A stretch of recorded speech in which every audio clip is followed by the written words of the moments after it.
रोजाना आप देख रहे हैं कल का बाजार और आज का सेशन थोड़ा उथल पुथल भरा सेशन रहा। कल है सीरीज की एक्सपायरी, उससे पहले थोड़ा दबाव हमने मार्केट में आते हुए देखा क्योंकि निफ्टी लगभग 100 अंक गिरकर बंद हुआ है। सेंसेक्स में 400 साढ़े 400 अंकों की वीकनेस आज के सत्र में दिखी। इसके अलावा अगर आप निफ्टी बैंक देखेंगे तो ये भी फ्लैट टुवर्ड्स नेगेटिव बात के साथ क्लोज हुआ है। हालांकि निफ्टी के मुकाबले निफ्टी बैंक में जो वीकनेस थी वो कम थी। आज के सेशन में हमने देखा कि कुछ सिलेक्टिव पॉकेट्स थी जो कि अच्छी परफॉर्मेंस दिखा रही थी। फॉर इंस्टेंस फार्मा स्टॉक्स में, मेटल स्टॉक्स में अच्छी बाइंग हमने देखी। वहीं हमने ऑयल एंड गैस, साथ ही साथ ऑटो स्टॉक से जहां पर वीकनेस आज के सत्र में हावी होती हुई देखी। अब रिजल्ट के हिसाब से भी कल का दिन काफी अहम है क्योंकि कल कई बड़े नंबर्स आने हैं जिसमें एचडीएफसी लिमिटेड, रिलायंस इंडस्ट्रीज के नंबर पर फोकस रहेगा। ये दोनों स्टॉक्स नंबर से पहले दबाव के साथ क्लोज हुए हैं। एफएमसीजी में डाबर और साथ ही टोरेंट फार्मा जैसी कंपनियों के नंबर्स रिलीज होंगे और इनफैक्ट टोरेंट फार्मा और डाबर दोनों ही दिन के ऊपर स्तरों पर क्लोज भी हुए हैं। तो ये आज के सेशन का एक्शन था, लेकिन कल की तैयारी साथ ही आपके सवालों के जवाब हम शामिल करेंगे शो में। सबसे पहले आपको बताते हैं एफआईएस के आंकड़े। एफआईएस की ओर से हमने बिकवाली देखी है आज कैश मार्केट में 352 करोड़ की और डीआईएस ने भी बिकवाली ही की है 505 करोड़ के आसपास की। तो एफआईएस दोनों की ओर से बिकवाली का रुझान आज के रहा है। लेकिन आज के एक्सपर्ट हिंद सिक्योरिटीज के आस्था जैन हमारे साथ मौजूद है। आस्था से बातचीत करते हैं। आस्था, गुड इवनिंग। पहले तो मार्केट पर अपने आउटलुक दीजिए। कल सीरीज की एक्सपायरी भी है, किन लेवल्स के आसपास आप सीरीज की एक्सपायरी देख रही है और क्या व्यू रहेगा? Good evening Deepali. सबसे पहले अगर निफ्टी की बात करें तो लास्ट वीक मैंने वेडनेसडे के दिन ही प्रेडिक्ट किया था कि 11340 11300 350 के जोन में निफ्टी जा सकती है। तो हमारा वो टारगेट एक तरह से अचीव हुआ क्योंकि 341 का हाई था। अब अगर हम एक्सपायरी की बात करें तो जिस तरह से यहाँ पे चार्ट्स की फॉर्मेशन हो रही है, मेरे हिसाब से 11050 काफी सपोर्ट बन के यहाँ पे उभर रहा है। तो निफ्टी एक रेंज में हमें कारोबार करता हुआ नजर आएगा। और कल की ट्रेड की बात करें तो मेरे हिसाब से जब तक 11050 के नीचे निफ्टी नहीं फिसलता तब तक तेजी बरकरार रहेगी। तो जो भी यहाँ पे लॉन्ग पोजीशंस लेके बैठे हैं वो 11050 के स्ट्रिक्ट स्टॉप लॉस के साथ निफ्टी में अपनी पोजीशंस को कंटिन्यू कर सकते हैं। लेकिन ऊपर में 11350 के ऊपर जाएगा तभी हमें आगे जाते हुए लेवल्स ऊपर के लेवल्स देखने को मिलेंगे। सो मेरे हिसाब से 11350 के ऊपर का लेवल क्लोजली वॉच करें, उसके ऊपर तेजी आगे भी जारी रह सकती है। बट मेरे हिसाब से जो मोटा मोटी रेंज रहेगी वो 11050 से लेके 11300 के बीच में हमें कल एक ट्रेड होता हुआ नजर आएगा निफ्टी की बात करें तो। ठीक है, तो लेवल्स आपको आस्था ने बताए हैं। 11150 नीचे इंपॉर्टेंट लेवल रहेगा, 11300 11350 ऊपर की साइड। लेकिन चलिए फॉलो करते हैं शामिल। हमारे साथ जयकांत है उदयपुर से फोन लाइन पर। जयकांत, गुड इवनिंग, बताइए सवाल अपना। मैं जयकांत बोल रहा हूँ उदयपुर राजस्थान से। पूछिए। मैम, मेरे पास यस बैंक का है 350 शेयर 29.30 के रेट से। अभी उसमें क्या करना चाहिए? हम नुकसान तो आप काफी देख चुके हैं ऑलरेडी, तो इन लेवल्स पर क्या करना चाहिए आस्था की भी ले लेते हैं। आस्था, यस बैंक 2930 के आसपास का परचेजिंग प्राइस है। एफपीओ के प्राइस आने के बाद, एफपीओ के बाद इसका काफी टूट चुका है उन लेवल से। तो क्या सजेशन होगा इनको अब? बेसिकली अगर हम येस बैंक की बात करें तो फंडामेंटल्स अभी भी इतने ज्यादा मजबूत नहीं लगते। वहीं टेक्निकली बात करें तो एफपीओ में इनफैक्ट जो हमने यहाँ पे नोट निकाला था उसमें भी हमने सब्सक्राइब करने की यहाँ पे रिकमेंडेशन नहीं दी थी क्योंकि हमें लग रहा था कि प्राइस और नीचे जा सकते हैं। सो अभी भी मेरा यही सुझाव है कि रिस्क ले सकते हैं तो कंटिन्यू करें, लेकिन स्टॉप लॉस स्ट्रिक्ट रखें। 11 रुपए के आसपास बहुत बड़ा स्टॉप लॉस नहीं है, कॉस्ट प्राइस के आज के क्लोज के आसपास ही चल रहा है। उसके नीचे गया तो वाकई येस बैंक में थोड़ी सी दिक्कत और हो सकती है। तो अभी तो बने रहे 11 के स्टॉप लॉस के साथ, लेकिन जो इनकी कॉस्ट प्राइस है 29 रुपए की, उसको आने में समय लगेगा, समय देना पड़ेगा। पहला टारगेट यहाँ पे 18 का रहेगा, उसके ऊपर गया तो 24 तक के लेवल्स देखने को मिल सकते हैं। 29 रुपए के लिए इनको यहाँ पे तकरीबन 3 से 4 महीने का इंतजार करना पड़ेगा। बने रहने की सलाह है 11 के स्टॉप लॉस के साथ। तो ऑलरेडी आप काफी नुकसान देख चुके हैं तो रिस्क ले लीजिए, थोड़ा सा होल्ड कर लीजिए 11 रुपए के स्टॉप लॉस के साथ। लेकिन 11 का लेवल ब्रेच हुआ तो शायद वीकनेस में और एक्सटेंड हो सकती है। पर ये शो लाइव है, वहां से भी क्वेरीज काफी सारी मिल रही है। और निधि शाह ने सवाल भेजा है 10 शेयर्स इनके पास पीवीआर के 1600 के प्राइस पर और आईआरसीटीसी है 1450 के बाइंग पर। और पीवीआर और आइनॉक्स के लिए तो इनफैक्ट डेवलपमेंट नेगेटिव ही हुई है। की जो गाइडलाइंस आई है उसमें सिनेमा हॉल खोलने की परमिशन अभी भी नहीं मिली है आज तक। तो ऐसे में क्या सजेशन होगा इनको पीवीआर और आईआरसीटीसी पर? सबसे पहले पीवीआर की बात करें तो देखिए जिस तरह से अभी अभी अनलॉक 3 की बात हुई है, अभी तक तो यहाँ पे सिनेमा हॉल्स को परमिशन नहीं मिली है, तो अगेन कंपनी के लिए नेगेटिव यहाँ पे एक तरह से न्यूज है। और इसी वजह से मुझे ऐसा लगता है कि कंपनी जब तक ये परमिशन नहीं मिलेगी एक रेंज बाउंड कारोबार हमें दिखा सकती है। स्टॉक मार्केट्स की अगर बात करें और जो रेंज रहेगी वो 950 से लेके 1350 के बीच में रहेगी। राइट इश्यू आया था 750 के आसपास, लेकिन मुझे ऐसा लगता है कि अभी भी स्टॉक में थोड़ी सी वीकनेस और आ सकती है। जब तक अनलॉक का यहाँ पे प्रोविजन नहीं आता सिनेमा घरों के लिए तब तक थोड़ा सा मुश्किल रह सकता है। बने रहे लेकिन 950 या 940 का एक स्टॉप लॉस लगाएं और अपनी पोजीशंस को कंटिन्यू करें। समय सीमा इनको यहाँ पे 2 से 3 महीने देनी पड़ेगी। होपफुली तब तक यहाँ पे सिनेमा घरों के लिए कुछ अच्छी क्या भी होगा। IRCTC की अगर हम बात करें तो IRCTC में भी यहाँ पे मैं बने रहने की सलाह दूंगी, लेकिन इनको जो एक स्टॉप लॉस रखना पड़ेगा वो अपनी पोजीशन से 10% नीचे का स्टॉप लॉस रखना पड़ेगा। सो अपने पोजीशन पे यहाँ पे बने रहे, मेरे हिसाब से आगे जाते हुए इनको मुनाफा देखने को मिलेगा। तो होल्ड करने की सलाह है IRCTC और PVR में भी आपको रखना होगा। अमित पटेल सवाल भेज रहे हैं फेसबुक से। ग्रांड न्यूज पर 500 शेयर इनके पास ग्रांड न्यूज के परचेजिंग प्राइस 176 लॉन्ग टर्म नजरिया है। बताइए ग्रांड न्यूज पर क्या सजेशन होगा आपका।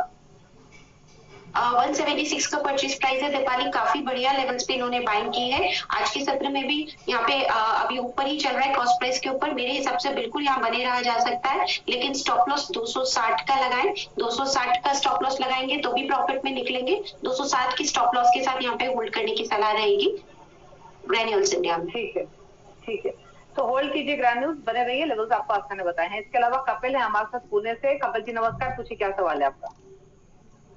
कपिल बोरकर बात कर रहा हूँ पुणे से।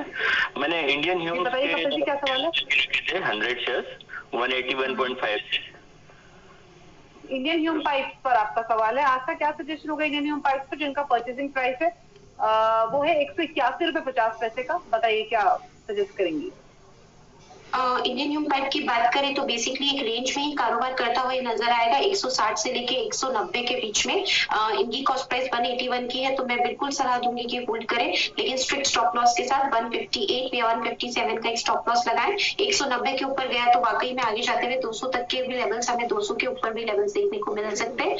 होल्ड करने की सलाह रहेगी 158 के स्टॉप लॉस के साथ। ठीक है, तो एक स्टॉप लॉस आपको 700 में सजाया है, उसके साथ आप होल्ड कर सकते हैं अपने पोजीशन को। बने रहिए इसमें। फेसबुक के जरिए एक सवाल आया है पवन कुमार का। टाटा स्टील पर 270 क्वांटिटी है, परचेजिंग प्राइस है 558 का। जाना चाहते हैं कितने समय इनको होल्ड करना चाहिए और क्या वर्थ होगा ये पोजीशन होल्ड करना टाटा स्टील में। टाटा स्टील की अगर हम बात करें तो मेरे हिसाब से टाटा स्टील में अगर हम देखें तो यहाँ पे जो कारोबार देखने को नजर आ रहा है वो एक रेंज में ही कारोबार देखने को नजर आ रहा है। मेरे हिसाब से बिल्कुल यहाँ पे बने रहा जा सकता है। बहुत इंपॉर्टेंट रेसिस्टेंस है 362 365, उसके ऊपर गया तो यहाँ पे और भी तेजी बनी रहेगी। सो यहाँ पे होल्ड करने की सलाह है, लेकिन स्ट्रिक्ट स्टॉप लॉस रहेगा 330 का। ठीक है, 330 का स्टॉप लॉस जरूर मेंटेन कीजिए और अपनी पोजीशन को होल्ड कीजिए। सपना है हमारे साथ पुणे से फोन लाइन पर। सपना जी नमस्कार, पूछिए क्या सवाल है आपका। नमस्ते, मेरे पास UPL है, United phosphorus limited 70 at the rate of 448। तो 460 के आसपास ही क्लोज हुआ है, तो आपके बाइंग प्राइस है तो ऊपर ही है। आज से बताइए UPL कौन से मूवर रहा है ये स्टॉक भी, और 460 के आसपास क्लोजिंग हुई है, मुनाफे में है ये थोड़े से, क्या सजेशन होगा। बेसिकली UPL की अगर हम यहाँ पे बात करें तो बिल्कुल ये मुनाफे में है, बट स्टिल मैंने सलाह दूंगी कि होल्ड कर सकते हैं। और यहाँ पे जो स्टॉप लॉस देना चाहूंगी वो 420 के आसपास का दूंगी, और ये जो लक्ष्य और टारगेट रख सकते हैं वो 500 से ऊपर का रख सकते हैं। 520 के टारगेट के लिए होल्ड करने की सलाह रहेगी। तो होल्ड कीजिए अपनी इस पोजीशन को, यही सजेशन है। ट्विटर पर एक सवाल भेजा है निशिकांत सतपाल ने, और इसका लैबोरेटरीज पर इनका सवाल है। 1558 इनका आज का परचेजिंग प्राइस है और ये लगभग 3 साल होल्ड कर सकते हैं, तो लॉन्ग टर्म व्यू है इनका, क्या सजेशन होगा उस हिसाब से। बिल्कुल लॉन्ग टर्म व्यू है तो यहाँ पे बने रहने की ही सलाह होगी। इनफैक्ट स्टॉक अपने यहाँ पे लाइफ टाइम हाइस पे ट्रेड कर रहा है। मेरे हिसाब से आगे जाते हुए जो लेवल्स हमें देखने को मिल सकते हैं वो 2000 के ऊपर के भी लेवल्स देखने को मिल सकते हैं। इप्का लैब में बिल्कुल बने रहें और 2000 के ऊपर के टारगेट्स के लिए यहाँ पे होल्ड कर सकते हैं। ठीक है, तो 2000 के टारगेट्स है, पोजीशंस आप अपने होल्ड कर सकते हैं, ये सजेशन है। एक और सवाल आया है केशव वर्मा का, फर्स्ट सोर्स सॉल्यूशंस, ये स्टॉक इन्होंने चुना है आज का और इस स्टॉक में ये फ्रेश इन्वेस्टमेंट करना चाहते हैं, तो बताइए क्या व्यू होगा आपका। फर्स्ट सोर्स सोल्यूशन की बात करें और फ्रेश इन्वेस्टमेंट की जहां तक हम बात करें तो यहाँ पे किया जा सकता है, लेकिन एक स्टॉप लॉस जरूर रखें फर्स्ट सोर्स सोल्यूशन में। 36 के नीचे अगर ये गया तो थोड़ा सा यहाँ पे 36 भी नहीं, मैं 34 बोलना चाहूंगी, 34 का एक स्टॉप लॉस लगा लें, बिल्कुल यहाँ पे इन्वेस्ट कर सकते हैं और ये जो पॉसिबल टारगेट रख सकते हैं। अगर इन्वेस्टमेंट का है तो यहाँ पे अच्छे खासे रिटर्न्स हमें देखने को मिलेंगे साल भर के हिसाब से, और अगर ट्रेडिंग के लिए है तभी भी ये रख सकते हैं 55 से 60 के लक्ष्य के लिए। अगले कॉलर चंदू पादड़ है हमारे साथ थाने से। चंदू जी नमस्कार, बताइए सवाल अपना।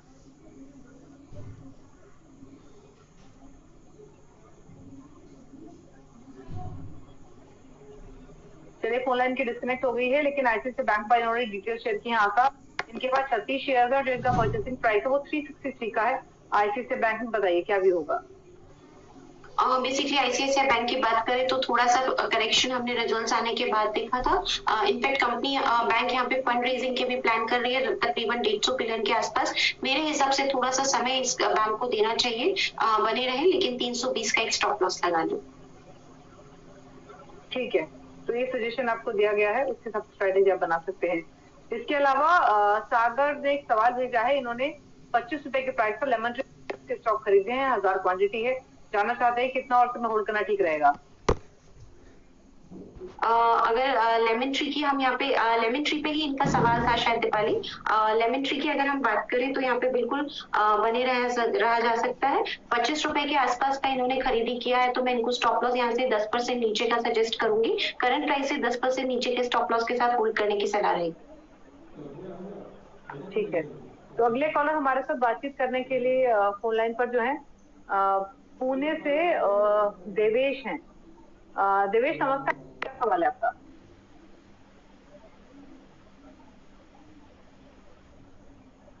माफ कीजिए, कोलकाता से पवन सिंह हमारे साथ। पवन जी नमस्कार, पूछिए सवाल अपना। नमस्कार मैडम, मैं वरुण बेवरेजेस का मेरे पास शेयर है 675 के रेट में, तो इसमें क्या करना है? मैं लॉन्ग टर्म के लिए मैं रखा हूँ इसको। आशा बताइए, वरुण बेवरेजेस क्या सजेशन होगा लॉन्ग टर्म के हिसाब से? बेसिकली वरुण बेवरेजेस की बात करें दीपाली तो 620 से लेके 740 के बीच में हमें ये मूव करता हुआ नजर आएगा। फंडामेंटल्स की भी बात करें तो फंडामेंटल्स काफी बढ़िया है इस कंपनी के लिए, लॉन्ग टर्म के नजरिए से बिल्कुल होल्ड कर सकते हैं। 620 का एक स्टॉप लॉस लगाएं, पोजीशंस को कंटिन्यू करें, 750 तक का भी टारगेट्स हमें आते हुए देखने को मिल सकते हैं। ठीक है, तो आप होल्ड कर सकते हैं लॉन्ग टर्म के लिए, ये सजेशन है आस्था की ओर से। इस बीच मयूर सखारे का एक सवाल आया है फेसबुक से। जेटीकेटी के शेयर्स इनके पास 72 के प्राइस पर 5 जानना चाहते हैं कि होल्ड करें या फिर सेल करें। ये सवाल इन्होंने हमें ट्विटर और फेसबुक दोनों पर भेजा है, तो बताइए जेटीकेटी के पास क्या सजेशन होगा आपका?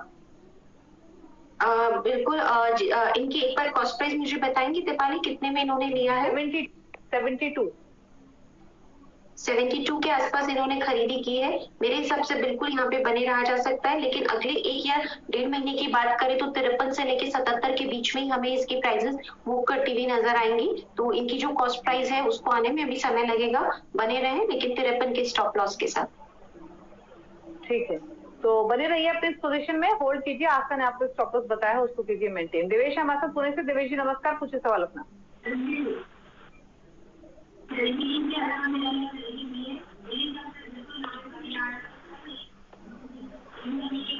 इनफैक्ट वरुण है हमारे साथ फोन लाइन पर रायपुर से। वरुण जी नमस्कार, पूछिए क्या सवाल है आपका? मैम मेरे पास प्रिंस पाइप का शेयर है, आईपीओ टाइम से मैंने लेके रखा है, उसको एवरेजिंग करके मेरा प्राइस है 145 है, 159 शेयर। मैं लॉन्ग टर्म के लिए रख सकता हूँ, तो क्या करना चाहिए? ठीक है, पूछ लेते हैं।